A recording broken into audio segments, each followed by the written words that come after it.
Apreciados amigos, es un placer saludarlos. Bienvenidos a este su programa Diálogo Bíblico. Estaba pensando qué hemos aprendido en estas 10 semanas que hemos estado conversando. La verdad las cosas es que es un cúmulo de información que Dios ha permitido que nosotros tengamos en este momento, que es el final de toda la historia en realidad. La verdad de las cosas es que hay 3 palabras que yo quisiera dejar con ustedes, porque son cruciales en el estudio y en lo que va a suceder.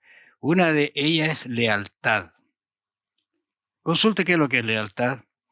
La otra es autoridad y la última es adoración. Son los temas que han estado en juego. ¿A quién adoramos? ¿A quién somos leales? ¿Quién tiene la autoridad? De eso y otros temas vamos a conversar en esta oportunidad y en esta semana. Así que bienvenidos y bienvenido Pastor Jerez, que está con nosotros nuevamente. Bueno, gracias Raúl. Muchas gracias también por escucharnos. Son temas no muy fáciles de presentar a la audiencia. Sin embargo, son temas de la Biblia que están pronosticados para el presente y para el futuro. Y creemos que con la ayuda de Dios podremos entenderlo en estos cortos minutos que nos corresponde dialogar sobre esta última parte de la Biblia, que es el libro de Apocalipsis principalmente. Ahora hay un tema que es crucial porque cuando se acerca el tiempo final, siempre va a haber una situación, una problemática de parte de quién estoy. Aquí en Apocalipsis capítulo 7 y los versículos 2 y 3 quizás dice lo siguiente. Diciendo, no hagáis daño a la tierra, ni al mar, ni a los árboles, hasta que hayamos sellado en sus frentes a los siervos de nuestro Dios. Y hoy el número de los sellados, ¿no es cierto?, dice un número. Interesante este texto porque lo dice un ángel como un mandato, como una orden, como un mensaje que Dios está tratando de llevar. Y este ángel tiene características especiales, pero que dice que subía desde el cielo para llevar o tener el sello de Dios vivo y colocarlo en la frente, en las manos de las personas. ¿Qué es lo que es el sello? ¿Cómo va a ser? De eso es lo que queremos conversar, pero ¿hacia dónde estará apuntando esto? Porque yo recuerdo que siempre se ve que cuando hay una actividad alguien sella la situación. Como decir, esto está así, quedará así y será para siempre así. Bueno, Raúl, en la Biblia se mencionan muchos sellos, varios sellos podemos decir. Aquí, con lo que tú has leído, es un ángel que viene enviado del cielo, enviado por Dios mismo, y viene con un mandato de última hora. No hagáis daño a la tierra, ni al mar, ni a los árboles, hasta que hayamos sellado a los siervos de nuestro Dios. Esto significa que hay un desenlace de acontecimientos finales que están ocurriendo, algunos más rápido de lo que tal vez Dios quisiera, para decirlo desde este punto de vista, porque Dios tiene que asegurar a los suyos en los días finales, en esta gran controversia, y manda una orden que detengan la destrucción. Aparentemente el mundo estará en un momento muy crucial, cataclismos, y Dios quiere asegurar a los suyos y viene con este mandato, con un sello que no es visible a los ojos humanos. Es un ángel que anda recorriendo el mundo y sellando a los que son siervos de Dios, asegurando su carácter, asegurando su salvación y asegurándoles de que no sean destruidos. Porque aquí, después de este tiempo, ya la muerte para los hijos de Dios no tendrá razón de ser. Dios los quiere asegurar. Ahora es interesante porque cuando dice que estaba sellando, ¿a quién es ella? porque uno podría decir, bueno, a lo mejor sella a todo el mundo y todos se salvan, no importa lo que hicieron. Pero fíjate que Apocalipsis 14:12 es una clave para ver lo que hay en cuanto a perseverancia en un conocimiento y una fe y una creencia en Dios. 14:12 dice, aquí está la paciencia, ya está hablando de la paciencia, la perseverancia, ¿no es cierto? Cierto. De esa actitud que siempre se tiene a pesar de las circunstancias. Aquí está la paciencia de los santos, los que guardan los mandamientos de Dios y la fe de Jesús. Quizás dos palabras, la paciencia y santo. No es que son ya con aureola, que están salvos, por decirlo de una manera, sino que han sido apartados para servir a Dios.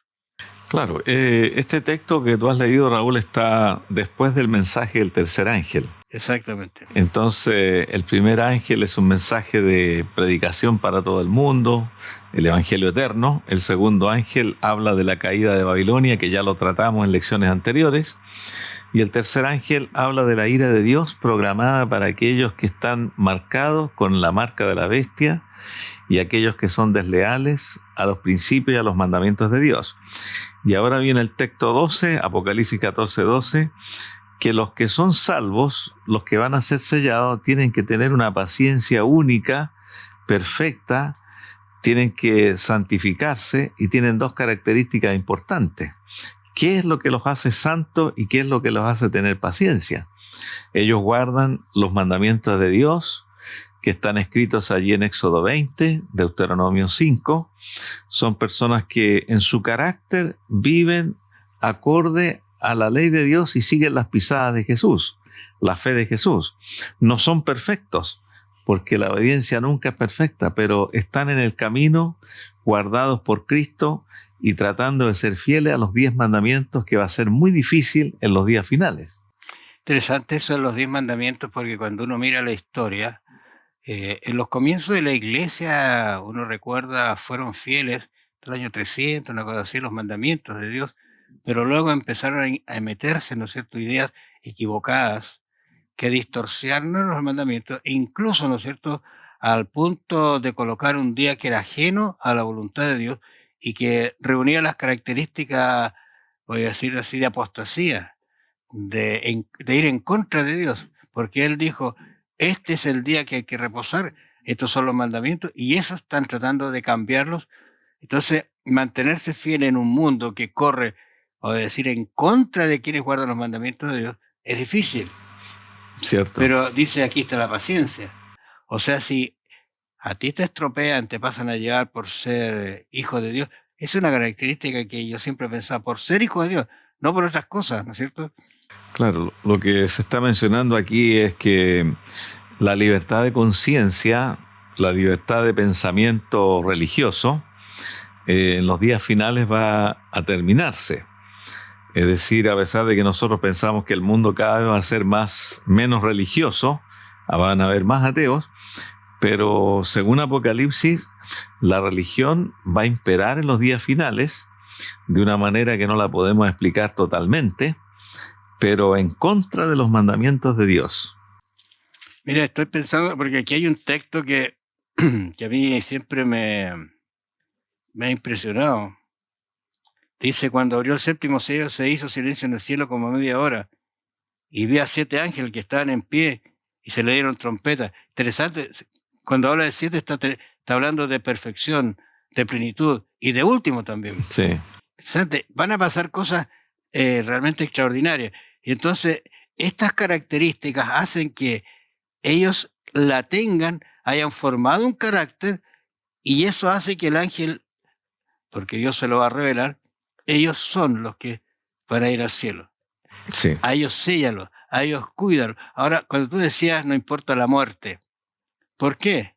Porque su preocupación de esas personas no es si me van a pillar, no es si me van a hacer algo, no es si me van a matar, sino estoy con todos mis pecados confesados. Claro. Bueno, estoy, digamos, de acuerdo a lo que Dios ha dicho. Su gran preocupación es esa, mi relación con Dios, mi lealtad a Dios está siendo pura en este momento.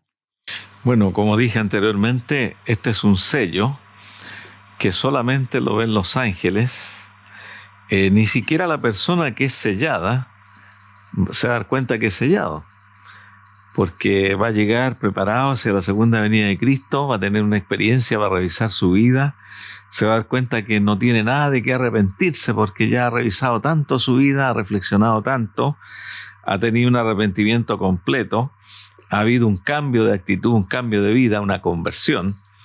Y estas personas, Dios los tiene sellados, pero ellos no se darán cuenta sino hasta cuando Jesús venga en su venida y le diga: venid a mí, benditos de mi Padre.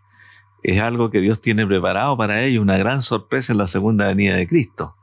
Pero mientras son sellados, ellos piensan que Dios está allí y va a ser un momento sin intercesión también. Claro. Donde Jesús nos va a estar intercediendo, ellos seguirán orando, seguiremos cantando, asistiendo a la iglesia en la medida que podamos hacerlo, pero serán momentos de mucha reflexión y que hay que velar mucho, porque serán momentos difíciles. Recordando lo que es el mensaje del primer ángel, ¿no es cierto? Habla 14:7. Sí. Habla, por ejemplo, diciendo a gran voz: temed a Dios y darle gloria. Este es un factor muy importante, determinante. ¿Qué vamos a hacer frente a lo que ahora está ocurriendo, a lo que ahora nuestro mundo, o sea, nuestro mundo va yendo hacia allá, hablando en contra de Dios, blasfemando a Dios, descartándolo, ¿no es cierto?, de las actividades? Tú sabes que de los colegios a veces no se nombra ni la palabra Dios siquiera. Entonces, ¿qué generación estamos formando? ¿Te fijas? Sí. Entonces, todo ha sido un desprecio. Y frente a eso, hay personas que, vuelvo a esa idea, que tienen paciencia, tienen perseverancia, que tienen una actitud así como de empuje, de tesón. Siguen en lo que han aprendido a los pies de Jesús. Y es una cosa que creo que es hoy que nosotros debemos en realidad aprender. Es hoy que nosotros debemos empezar a practicar.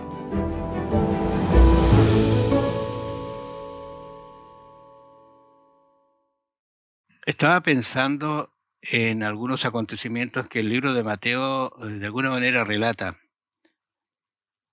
Juan también habla, pero Mateo lo hace de una forma muy gráfica. Mateo 27, él habla de que desde la hora sexta hubo tinieblas sobre toda la tierra hasta la hora novena. ¿Cuánto tiempo hubo tinieblas? Dice, ¿de qué hora? Sexta, séptima, octava, novena. 3 horas. 3 horas de tinieblas. No sé si alguna vez tú has tenido tu experiencia tinieblas en la tierra. Han habido oscuridad así. No sé si la has vivido.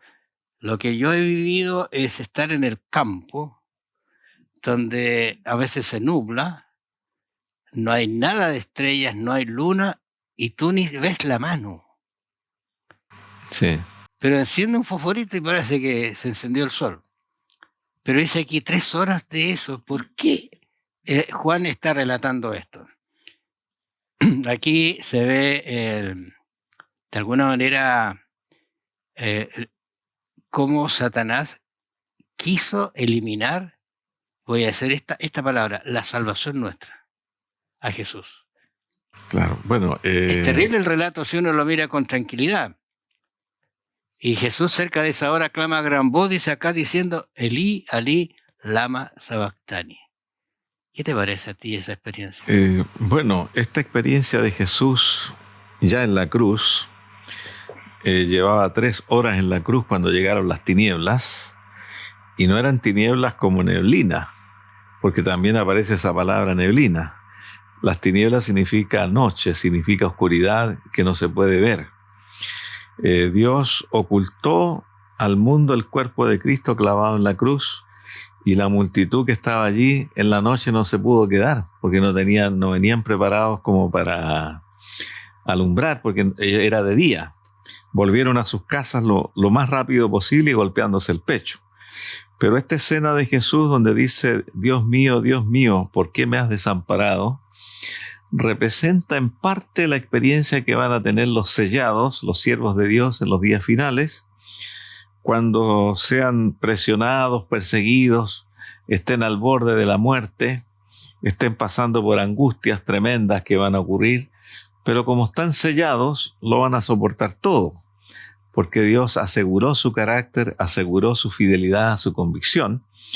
Y como dice el texto acá en el idioma griego, interesante, lo busqué en el idioma, dice, y con sonido grande, cuando dice a gran voz, dice sonido grande, dice. Claro, sonido grande. Dios de mí, ¿por qué me dejaste atrás hacia abajo? Esa es la expresión. Literales del griego que enfatizan la soledad, la separación de Cristo y Dios. Claro, y es una experiencia que van a vivir los hijos de Dios también, porque pareciera que Dios se escondió, pero ellos siguen adelante, Dios los está cuidando, los está viendo, está haciendo su obra, pero ellos no se dan cuenta del cuidado de Dios porque van a estar en una estrechez tremenda. Ahí está la paciencia. Claro. Ahora es interesante hacer quizá un alcance, porque tú mencionabas que es la experiencia que quizás vamos a pasar nosotros, pero guardando las diferencias, porque hay algo que Cristo nunca había pasado, nunca, separarse de su Padre. Exacto. Es una cuestión que uno no entiende, la puede vislumbrar, la puede explicar, pero no la va a entender en su mente, porque nosotros a veces tenemos separaciones y tenemos una esperanza que vamos a volver, pero la separación de Cristo fue por culpa de mi pecado, de tu pecado y de quienes nos están escuchando. Por ejemplo, Jesús siempre oraba, y cuando Él oraba, Él sentía la presencia de su Padre y sentía que su oración era escuchada. Nosotros oramos en este momento, y cuando nos concentramos y nos arrepentimos y tenemos un contacto con Dios en comunión profunda, nosotros sentimos que estamos cerca de Dios, porque Dios permite que haya un sentimiento, no es lo principal. Pero cuando estos cristianos en los días finales sean sellados y van a orar y no van a tener a un Jesús intercediendo en los cielos, va a haber un momento sin intercesión, ellos no van a sentir nada. Solamente la fe de la experiencia pasada es la que los va a animar a seguir adelante. Ahora, resulta aterrador, por decirlo de alguna manera, la circunstancia en que está Cristo. 3 horas en oscuridad, y según los escritores, en realidad lo despojaron de toda su ropa. Normalmente los dibujos colocan algo así cubriendo parte de su cuerpo, pero fuera del cuerpo lacerado, y él está sufriendo, pero ¿por qué soporta tanto sufrimiento? Porque su meta es alcanzar la salvación, la vida eterna de las personas, incluso de aquellos que están hablando, que están diciendo allí.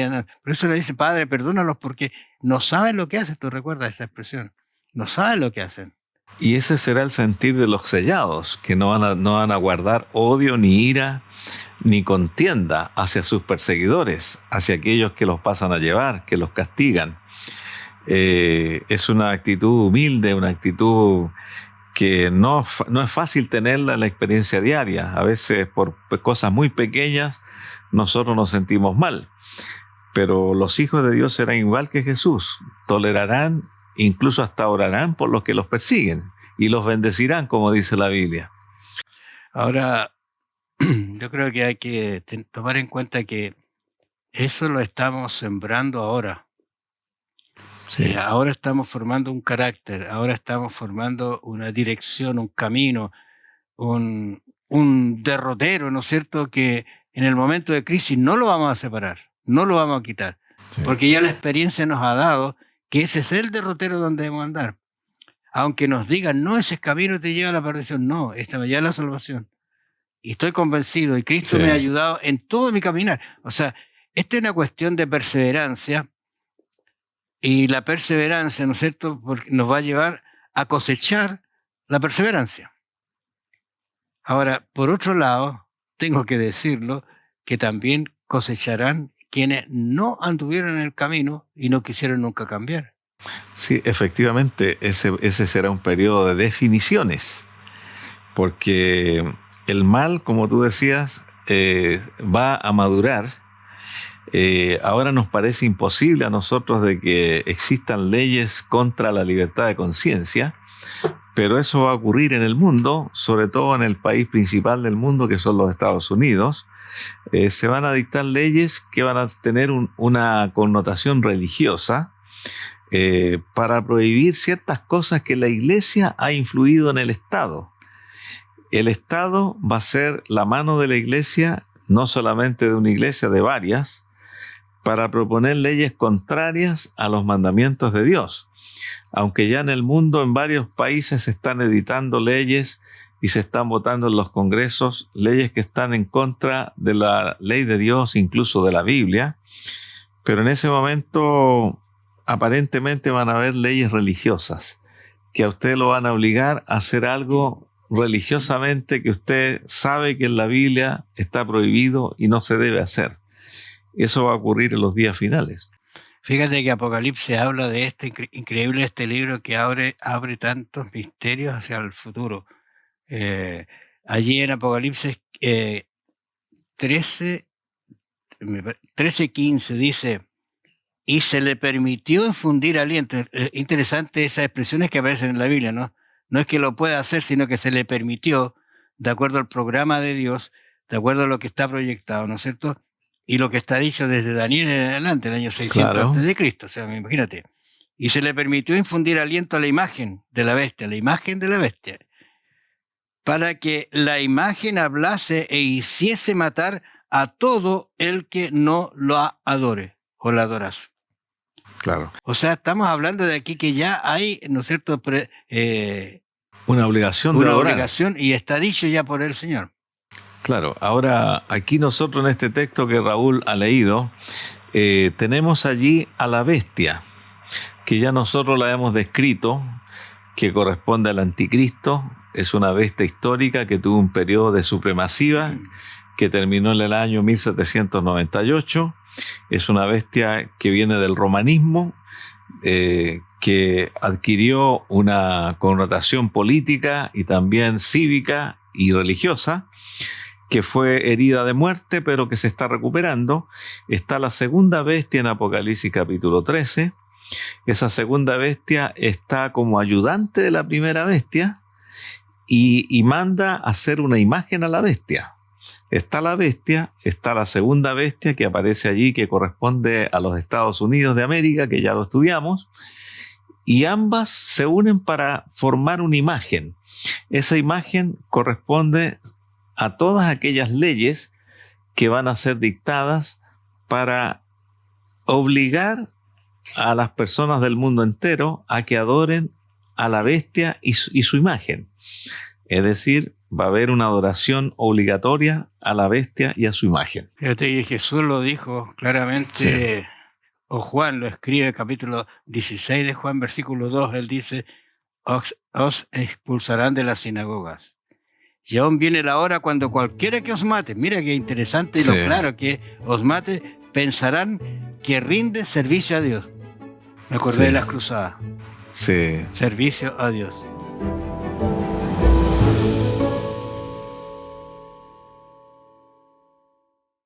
Y pensando en lo que estamos conversando, la Biblia es clara en identificar estas dos líneas: los que adoran a Dios y los que no adoran a Dios.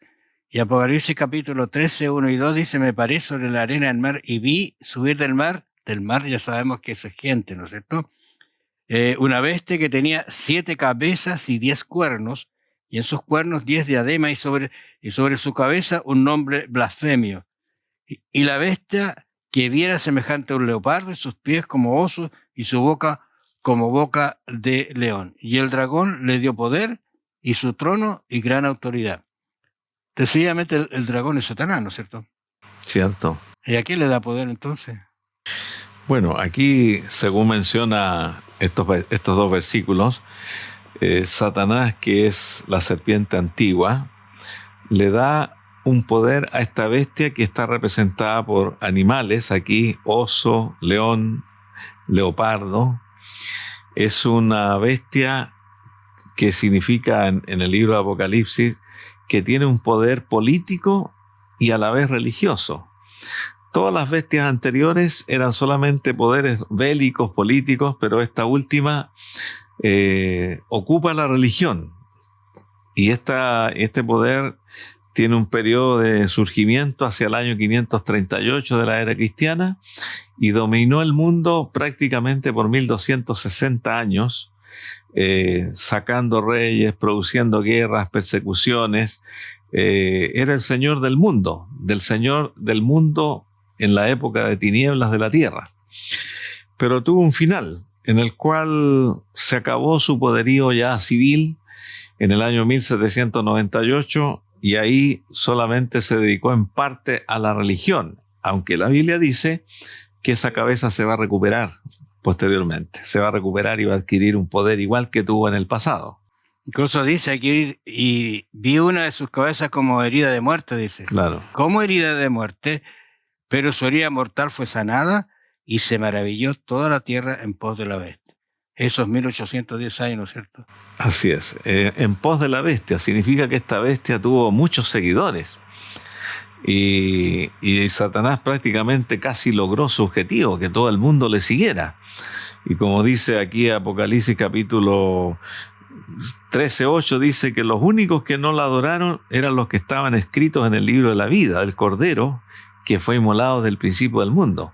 O sea, siempre hubo personas, un remanente, que no adoró a esta bestia, a esta obra maestra del enemigo de Dios, que trabajó en la historia por muchos años, que puso al mundo en el oscurantismo, al dogmatismo, y que tergiversó el cristianismo, y que se transformó en el anticristo. Cuando nosotros hablamos de esta primera bestia, podemos decir con toda categoría que es una religión política, es una religión social que se transformó en el anticristo, porque destronó a Jesús del lugar que la Biblia lo estableció como el único mediador en el cielo y en la tierra. Y en contraste con todo eso, Apocalipsis nos hace en Apocalipsis 14:4. Fíjate, estos son los que no se contaminaron, estos que están de parte del Señor, ¿no es cierto? No se contaminaron con mujeres, pues son vírgenes. Estos son los que siguen al Cordero por donde quiera que va. Estos fueron redimidos de entre los hombres como primicias para Dios y para el Cordero. El Cordero va a tener una parte muy esencial. En Apocalipsis, por ejemplo, es riquísimo como habla del Cordero, que el Cordero se transforma después en un Rey de Reyes y Señor de Señores. Triunfa. Y termina diciendo, y en sus bocas no fue hallada mentira, pues son sin mancha delante del trono de Dios. Si uno se pregunta, ¿sin mancha? Interesante. Bueno, este texto es muy hermoso porque nos muestra que va a haber un grupo en los días finales que realmente va a ir contra la corriente. Estos son los que guardan los mandamientos, los que tienen paciencia, que ya hemos hablado. No se contaminan con mujeres, significa que no están contaminados con doctrinas o con iglesias que están en contra de la palabra de Dios. Son vírgenes en el sentido de que mantienen esa verdad en sus corazones y no son como la ramera, que es desleal al cometido que Dios le entregó. La ramera es infiel, pero ellos son fieles, son vírgenes y siguen al Cordero, porque al final el Cordero es el que marca el carácter de un cristiano. Como fue Cristo, serán sus seguidores. La Biblia entera habla de lo que es Cristo y la Biblia entera nos dice a nosotros cuál es el carácter que Cristo tenía. Entonces nosotros podemos mirar a los hombres, podemos mirar lindos ejemplos, pero al final el ejemplo mayor que tenemos es el carácter de Jesús. Ahora, pensando en esto, yo tengo varios textos acá, pero pensando en esto, esos que son fieles, porque entendieron lo que Cristo había hecho por ellos, sí, porque lograron en sus mentes asimilar que lo que Cristo hizo los salvó, y cuando se miran sucios, inmundos, voy a decir así, y Cristo les promete limpiar, aparece el agradecimiento, aparece espontáneamente las obras de la fe, de la verdad, sí, de lo que tienen adentro. Y no se contaminan porque ven que contaminarse significa perdición, significa muerte, destrucción. Claro. Y por eso que también habla la Biblia de que hay que predicar estos 3 mensajes angélicos porque son una verdad pura para el tiempo en que estamos viviendo. Entonces, tú te arrodillas y oras, ¿y quién te responde? Tú no ves a nadie. Pero dice la Biblia que tenemos un mediador. A mí me gusta mucho el libro de Apocalipsis, perdón, el libro de Hebreos. El libro que explica el santuario de una manera extraordinaria, exquisita, que habla del santuario en el cielo, pero que allí sí está el verdadero mediador. Y ese mediador está en este momento intercediendo por nosotros. Está atento a nuestras oraciones, a nuestras súplicas, a nuestro quejar, a nuestro ir y venir, ¿no es cierto?, de cada día. Claro, Jesús, como tú decías, es nuestro mediador. Él nunca pecó. Y eso nos dice y nos enseña de que Jesús nunca transgredió ni una sola ley de su Padre. Jesús fue totalmente obediente a los mandamientos de Dios y nunca cayó en una tentación. Y Jesucristo validó la ley de Dios con su vida. Por lo tanto, los seguidores de Jesús no podrán intentar ser desobedientes. Tal vez, como hemos dicho anteriormente, siempre habrá una obediencia imperfecta, pero el norte está hacia la obediencia. No obedecemos, como ya lo hemos dicho muchas veces, para ganarnos el cielo, sino que obedecemos para seguir las pisadas de Jesús. Obedecemos para poder parecernos a Jesús, porque Jesús quiere que seamos fieles. Jesús quiere que lo sigamos de esa manera.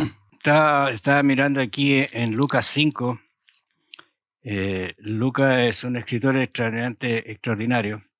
Cuenta el relato de cuando estaba Jesús en un lugar y no pudieron entrar, pero ellos querían entrar, llevar al que estaba enfermo para que lo sanara. Sí. Hicieron todo lo posible y cuando vieron imposible entrar, buscaron por arriba, yo no sé cómo lo hicieron, si después le pagaron el deterioro al dueño de la casa, no lo sé, pero lo bajaron y al medio a los pies de Jesús. Y aquí entra una cuestión bien interesante porque Jesús dice, tus pecados te son perdonados.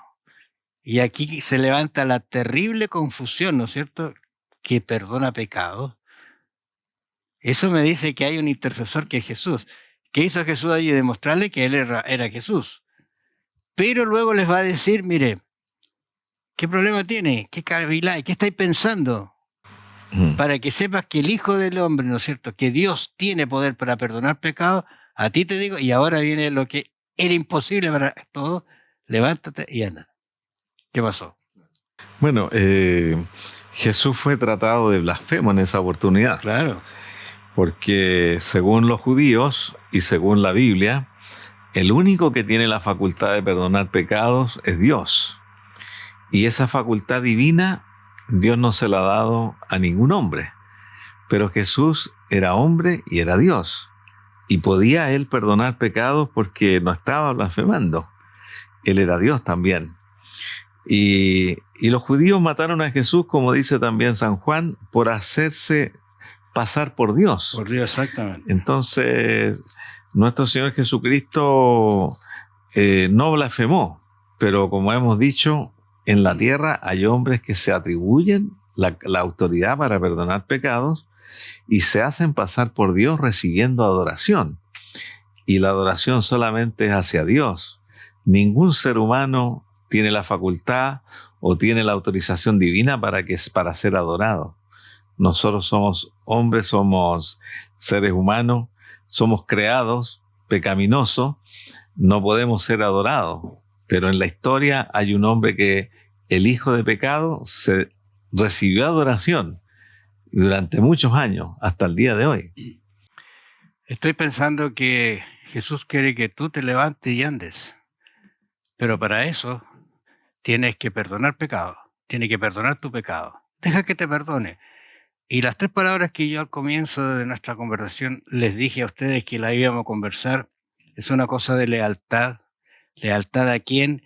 Autoridad y adoración. Lealtad a Dios sobre todas las cosas. Autoridad la tiene el Señor. Nosotros somos seguidores de alguien que tiene toda la autoridad en el universo. No la cambies por alguien que está en la tierra que te va a llevar a la perdición. Y por último, el gran drama, el gran conflicto, será a quien adoramos, a Dios o a Satanás. Usted lo decide, pero Dios ha abierto la palabra, su voz, para que usted lo adore a Él y un día esté gozando las bendiciones del cielo que Él tiene preparado. Que el Señor los bendiga, nos vamos a encontrar la próxima semana y seguiremos conversando el tema.